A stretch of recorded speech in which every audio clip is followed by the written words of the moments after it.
नमस्कार, बहुत स्वागत है आपका। आप देख रहे हैं न्यूज़ कनेक्ट। मैं हूं आपके साथ सुमित पांडे। तो लॉर्ड टेस्ट भैया डे 1 ख़त्म हो गया है कल, और बड़ा ही आप कहेंगे कि यार जो हमारी एक उम्मीद थी कि यार लॉर्ड टेस्ट है, होम ऑफ क्रिकेट है, इंडिया इंग्लैंड, और ख़ासकर कि पिछले 2 मैच जैसे गुजरे, हमें लगा लॉर्ड टेस्ट तो और भी ख़तरनाक डे 1 से ही होने वाला है। हाइप इतनी बढ़ जाती है ना, इतना बड़ा टेस्ट मैच है। लेकिन डे 1 ख़त्म होने के बाद मुझे ऐसा लगता है कि यार पता ही नहीं चला कि यार इंग्लैंड की तरफ ये मैच झुक रहा है कि भारत की तरफ झुक रहा है। क्योंकि भारत कह रहा है कि हमने तो आपके 4 विकेट गिरा दिए, तो इंग्लैंड कह रहा है कि यार हमने 250 रन भी बना दिए। और जब अगर इंग्लैंड कह रहा है कि हमने 250 रन बना दिए, तो भारत कह रहा है कि 250 ही तो बनाए तुमने। तुम्हारे अगर 4 ही विकेट गिरे हैं और रूट और स्टोक्स पहले सेशन दूसरे सेशन तक तुम्हारे रन अगर अच्छे बन रहे थे तो ख़त्म करना चाहिए था तुम्हें 300 रन के आसपास, लेकिन तुम नहीं कर पाए। तो ये कहना बड़ा मुश्किल है कि यार अभी ये मैच कहाँ जा रहा है, क्योंकि अब जो सेकेंड डे जो आज है, मतलब यहाँ से कहानी बदलेगी। क्योंकि अब पहले ही सेशन से इंडिया को ये ट्राई करना होगा कि 300, 320 या 350 के अंदर इस टीम को, यानी इंग्लैंड की जो पारी है, इसको ख़त्म करने के लिए इंडिया को देखना होगा। रीज़न ये है कि रूट जो हैं जो हमारे बाबा जी हैं और ख़तरनाक इंसान, मतलब टेस्ट में तो आज के समय में इससे बड़ा लेजेंड हर कोई कहेगा कि भाई इससे बड़ा लेजेंड अभी कोई नहीं है। वो 99 रन पे वो खिलाड़ी खेल रहा है हमेशा की तरह, फिर एक बार 100 की तरफ है, 37वां शतक लगाने जा रहे हैं। और स्टोक्स भी जमे हुए हैं, 102 गेंदें उन्होंने भी खेल ली है, मतलब दोनों सेट हैं। तो अगर इंडिया आज पहले सेशन के बाद अगर ये 7 और 8 विकेट जो अभी 4 है, 7-8 विकेट नहीं होते हैं, तो फिर दिक्कत में पड़ जाएगी इंडिया। क्योंकि तब तक मुझे लगता है कि अगर आप विकेट नहीं गिराते हैं 8 या 9 विकेट में कहूँगा, तो ये पारी चली जाएगी इंग्लैंड की 400 की तरफ, और फिर हो जाएगा आपके लिए बड़ा मुश्किल। क्योंकि लॉर्ड्स है, बॉलर्स को मदद मिलती ही है। और मदद क्यों मिलती है? क्योंकि एक तो कंडीशंस ऐसी रहती हैं, कभी भी, अभी तो सनी कंडीशंस चल रही हैं तो बैटिंग के लिए काफ़ी सही है, लेकिन कभी भी मौसम बदल जाता है। अभी क्या पता बारिश हो जाए, फिर एकदम से सर्द हवाएं चलने लगें और पूरा मॉइस्चर भरी पिच हो जाए, तो फिर जब इंग्लैंड की बारी आए और भारत की बल्लेबाजी हो और इंग्लैंड गेंदबाजी करे, तो क्या पता तब तक मौसम का मिजाज बदल चुका हो और हमारे लिए ख़तरे का सबब बन सकता है वो। तो लॉर्ड्स का कुछ नहीं कहा जा सकता, यहाँ के मौसम का कुछ नहीं कहा जा सकता। इसलिए इंडिया को देखना होगा कि जल्द से जल्द इस पारी को समेटा जाए। अब बात अगर कर लें कि भाई डे 1 में हुआ क्या क्या, तो सबसे बड़ी बात तो यह है कि बुमराह आ गए थे, हमारे प्राइम, हमारे पसंदीदा बॉलर सभी के, और सभी की उम्मीदें उनके ऊपर होती हैं कि यार बुमराह हैं तो काम तमाम करके ही जाएंगे। लेकिन इस बार जो तुरुप का इक्का निकला, out of all people, out of all bowlers, वो नीतीश कुमार रेड्डी थे। 2 विकेट उन्होंने ऊपर से निकाले, और दोनों ही बड़े विकेट। मतलब जैक क्रॉली, बेन डकेट, ये सब बड़े बल्लेबाज हैं भैया, बेन डकेट सब फॉर्म में है ये।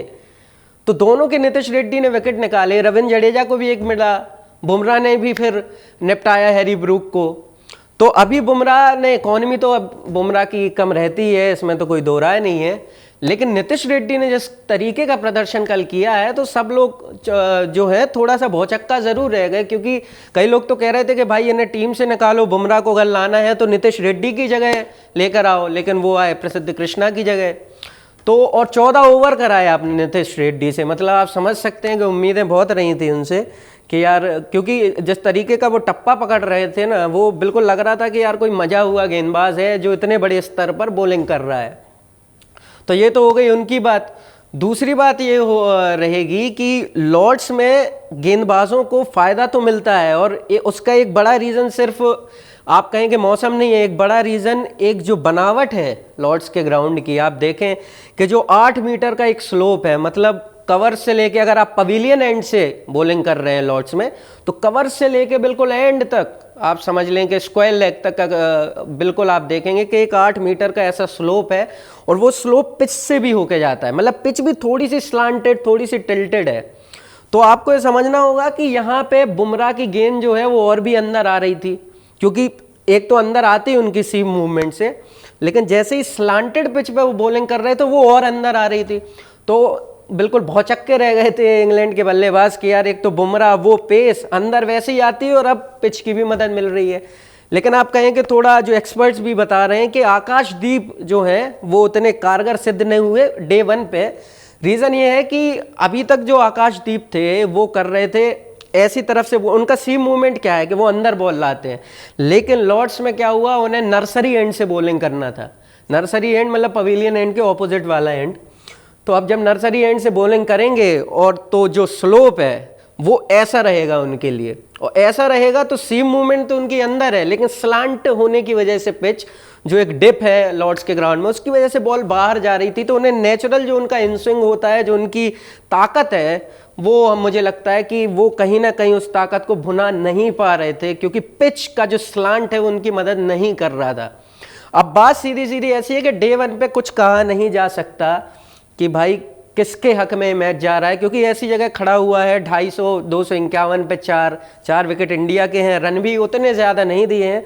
दूसरे दिन जब ये चालू होगा, मतलब आज ये मैच जब चालू होगा, पहले ही सेशन से इंडिया को ट्राई करना होगा कि पहले सेशन के अंदर ही इस पारी को ख़त्म करें, क्योंकि अगर रूट और स्टोक्स जम गए तो भाई रूट फिर मानता नहीं है 200-250 के नीचे, आप सबको पता है। तो आपको यानी बॉलर्स को ये देखना पड़ेगा कि ये जो रूट हैं, ये इनकी जड़ें जो हैं, जो इनकी रूट्स हैं, ये इन जड़ें उखाड़ दी हैं जल्द से जल्द, नहीं तो पूरी टीम इंडिया को उखाड़ के रख देंगे अपनी बल्लेबाजी से। इतना शानदार वो बल्लेबाज है ही। और बाकी अगर बात करें कि आप मोहम्मद सिराज की बात कर लें, तो मोहम्मद सिराज उनने कारगर सिद्ध नहीं हुए, चाहे आप उनकी थकान का रीज़न देख लीजिए, चाहे आप ये देख लीजिए कि भाई पहले मैच में तो इतनी शानदार गेंदबाजी की थी, 6 विकेट भी चटकाए थे पहली पारी में, लेकिन वो अब फिटीग जो है वो किसी भी बॉलर की, वो अब फास्ट बॉलर के साथ जो होता है वो दिख रही है। तो आप ये नहीं कह सकते कि मोहम्मद सिराज अपने प्राइम पे थे, लेकिन मुझे लगता है कि दूसरे दिन में शायद वो बेहतर तैयार होके आए, क्योंकि नई बॉल होगी, 3 ओवर पुरानी ही बॉल अभी यूज़ होगी डे 2 पे। तो जब नई बॉल है तो मुझे लगता है सिराज और बुमराह दोनों को आगे आके ट्राई करना होगा कि जल्द से जल्द ये पारी ख़त्म हो और 320-30 या ज़्यादा से ज़्यादा 350 के अंदर इस पारी को ख़त्म करें और रन बनाएं, क्योंकि हमारे बल्लेबाज फॉर्म में है, तो अभी बल्लेबाजी हमारी ज़्यादा बड़ी ताकत है। शुभमन गिल जाएं, पंत जाएं, रन बनाएं और कम से कम 50-60-100 रनों की लीड ले लें इंग्लैंड के ऊपर, और फिर दूसरी पारी में जाने का सोचेंगे। तब तक के लिए बने रहिए हमारे साथ, देखते रहिए न्यूज़ कनेक्ट।